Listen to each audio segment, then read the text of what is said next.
Megan, Megan. meeting. So good to talk about the Olka Practice Journey and this opportunity you're creating for us. We're coming up on the 10th year of history of Dakini's Whisper. What inspired Dakini's Whisper to launch the Olka Practice Journey at this particular moment in its history? Many things inspired us. As you mentioned, Dakini Whisper enters in 10th year as a global heartfelt community of practitioners. This feels like an important milestone. So number one, perhaps I would say over the past decades, we have grown into a community truly ready to appreciate the meaning and the transformative power of Ngondro. Time feels ripe for us collectively to really engage in these profound practices of the lineage. That's number one inspiration. Number two, during these years, several practitioners have organically developed the aspiration for long-term retreat, a rare and noble intention that grows through guidance, lineage blessing, and aspiration. And of course, steady practices and devotion. As a long-term practitioner myself, I feel a call to support and encourage this emerging momentum. Then number three, in our year whisper, the Geluk lineage, the 9 Ngondro profound practices form a lifetime or lifelong path. While they traditionally prepared for the long-term retreat called the Great Tantric Retreat, they are also equally powerful for rooting deep Dharma practice in modern life. The Olka Practice Journey arises from these recognitions, a timely offering to support sincere practitioners who wish to deepen their practice with clarity, structure, and the lineage blessings as Dakini's Whisper enters its second phase. Thank you so much. It's so exciting to have the momentum of community and the depth of our aspirations coinciding at this moment. Khandro-la, can you sort of share what the significance is of Lama Tsongkhapa's retreat at Olka Hermitage and how it sort of inspired this journey? Yeah, Olka Hermitage has been my dream. As you know, Lama Tsongkhapa's retreat at Olka Hermitage is a powerful symbol of transformation in our lineage. At Olka, he developed himself wholeheartedly to the profound preliminaries, purification, accumulation, and deep contemplation. Through this unwavering commitment, his realization matured, culminating in his clear vision of Manjushri and the unfolding of his enlightened activities, which we are tremendously benefiting from. By aligning ourselves with Lama Tsongkhapa's disciplined, heartfelt commitment, heartfelt practice, like our Olka retreat, we enter a lineage stream that has carried practitioners to awakening for centuries, whether practiced in a mountain hermitage or in the midst of contemporary busy life. In other words, his Olka Hermitage retreat plays a significant role in our contemporary practitioners' lives. That's such a palpable image and very heart-opening, extremely exciting. And Khandro-la, how do you see the Olka Practice Journey bridging ancient lineage practices with contemporary spiritual seekers? So bridge, right? So Olka Practice Journey brings the heart of our ancient ear whisper lineage into direct relationship with the reality of modern life. The 9 Ngondro, the profound, time-tested method for purification and transformation. Though traditionally undertaken in long retreat, this essence is entirely relevant for anyone seeking depth and clarity today. This journey honors the integrity of the lineage while offering flexibility, community, support, and clear guidance It shows that the authentic practice does not require withdrawing from life, going off to the mountain or something like that. Also would be nice, but not necessarily. So it can be fully integrated into our responsibilities, relationship, and service. Actually, should be integrated into the complexity of our lives. So this way, the Olka Practice Journey become a bridge, you can say bridge, or the connection, preserving the sacred rigor of the tradition while opening a meaningful and sustainable gateway for modern practitioners. We are aiming for more integration between the two. What challenges will modern practitioners face when they complete accumulations? And how might they be transformed into opportunities for growth in such a context as a Ngondro? That's a good question. Actually, not necessarily only Ngondro, but the practice in general. One of the greatest challenges I see is sustaining consistent practice within the intensity of modern life. Family responsibilities, demanding work schedules, and the constant distraction in the modern day lives. Like accumulations require the steady effort, which can feel overwhelming sometimes without structure, guidance, and community. Many practitioners also struggle with doubt or perfectionism. That's called in the West. We look for the perfectionist, wondering whether we are doing right or not progressing quickly enough or something like that.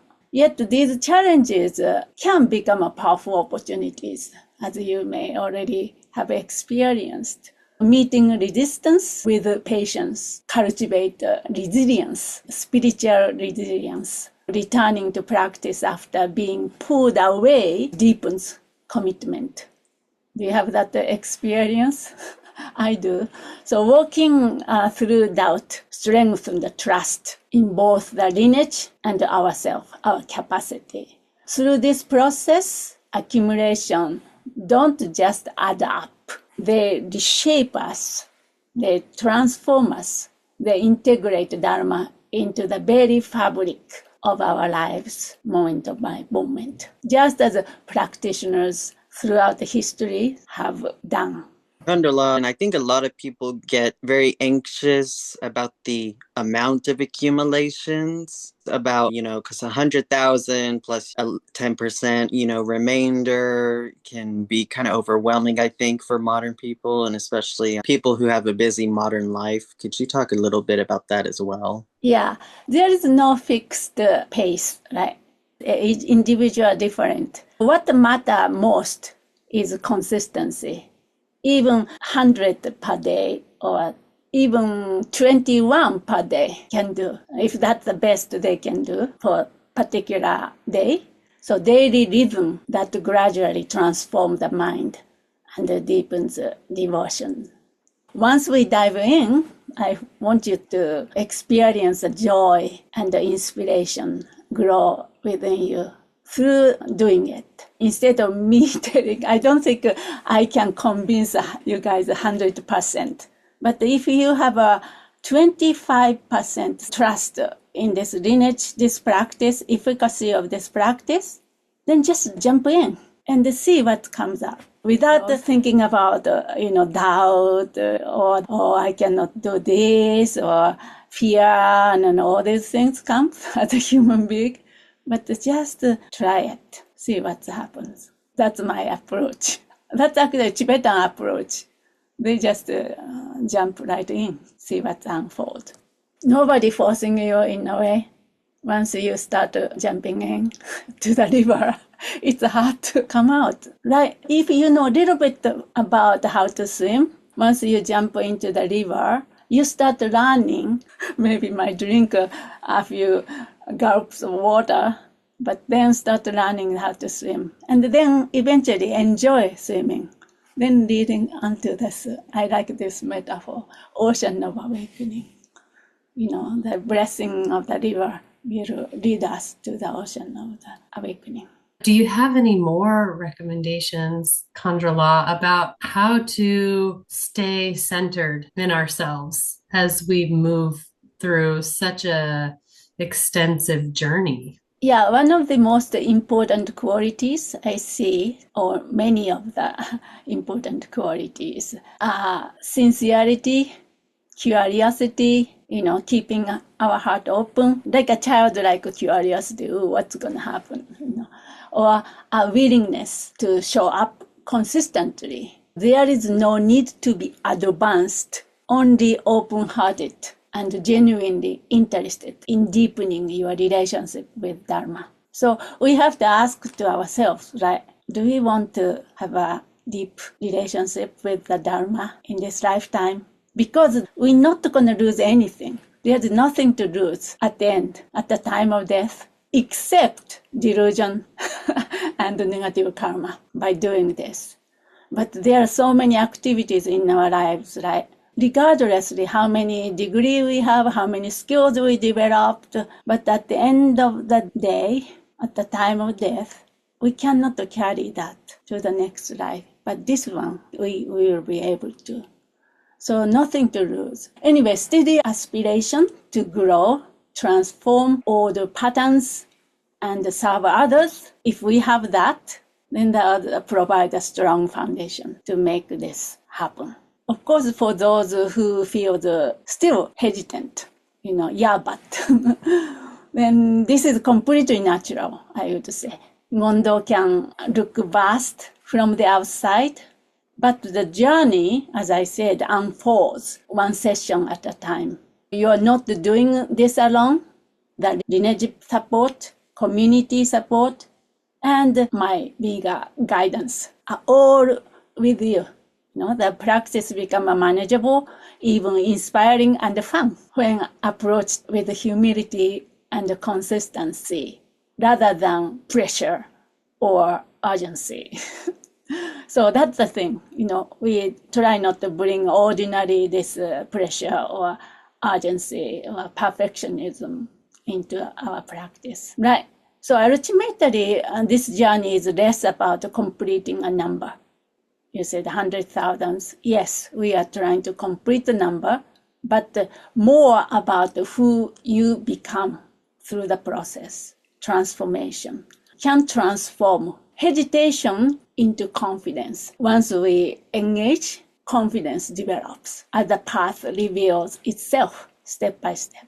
That's kind of my experience as well. That's really encouraging. And I think it helps to understand these qualities in our individual aspirations that we might want to have cultivated before we embark on this journey. Are there other things to add? Maybe you might be interested in the structure of this program, more specific how to go about it, how we support this journey. I think people would especially like to know how fast it's going to go, what kinds of attention from you and the community are they going to get, for like teachings and support and guidance. Because I think a lot of times people, if they get, say, a lung or something for like a Ngondro, maybe even in our lineage, but other lineages too, that's kind of it. And the teacher's like, go and do it. I know as a Westerner myself, a lot of us don't do it. Mm-hmm. This practice, the Olka Journey, is a steady step-by-step progression through each of the 9 Ngondro practices. Every perhaps 3 or 4 months, I will offer an in-depth teaching on one specific Ngondro, for example, prostration. Additionally, weekly or bi-weekly group practice session will support your personal accumulation. Receiving the transmission, instruction, and the communal support. These things are important to support, needed to begin confidently. As I said, if we receive those things and we have enough support, then we do it. But there's no fixed pace. What matters most is consistency, as I said. Through the journey, I will check in with participant individually, offer guidance, and help navigate specific challenges, as you said, a room or something like that. I'm happy to do that. I'm here for that. The structure is flexible, yet deeply grounded in lineage, allowing each participant to progress in a sustainable and transformative way. This is kind of my idea right now. I don't know who will join. Hopefully all the Dakini Whisper members can join this journey. I myself will be a participant on this journey. I'm so excited about how gratifying, how joyful this journey has been for me. So now I have a company here and I have opportunity to share this journey with you. Finally, I feel time has come. I'm so happy here to support each of you. Thank you so much. What an amazing opportunity. And is there anything else that you would add to the interview, Khandro-la? Yeah, at the end, I just want to express my deep gratitude. I feel incredibly fortunate to have met the authentic Dharma, its power proven by our great masters, and give us such a joy and meaningfulness of life. And also to be able to share this profound path with you, our community, is a truly blessing for me and a source of inspiration. I rejoice in your interest, your curiosity, and your connection to this journey, this lineage.